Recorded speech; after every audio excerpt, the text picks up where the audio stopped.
વડોદરાના વાઘોડિયામાં મહિલાના ઘરમાં ઘૂસી દુષ્કર્મ આચરનાર ભાજપ કાર્યકરને જામીન મળતા જ ભાઈએ સીન સપાટા ચાલુ કર્યા.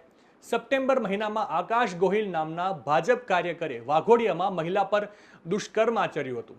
જામીન પર છૂટ્યા બાદ તરત જ ધારાસભ્ય ધર્મેન્દ્ર વાઘેલાએ યોજેલ સમૂહ લગ્નના સ્ટેજ પર નોટો ઉડાવતા દેખાયો.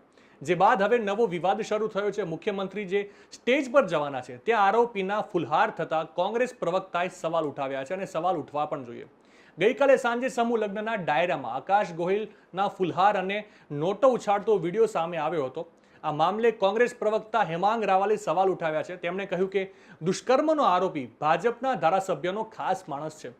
ગૃહમંત્રી ગુંડાઓનું લિસ્ટ બનાવે છે, ત્યાં મુખ્યમંત્રી જ્યાં આવવાના છે ત્યાં આરોપીના ફુલહાર થઈ રહ્યા છે. ભાજપના ચાવવાના અને દેખાડવાના દાંત અલગ છે એ સાબિત થાય છે. કોંગ્રેસ પ્રવક્તા હેમાંગ રાવલે વધુમાં કહ્યું કે કાયદો અને વ્યવસ્થાના મુદ્દે ભારતીય જનતા પાર્ટીના બેવડા ધોરણ જનતા સમક્ષ દેખાઈ ચૂક્યા છે.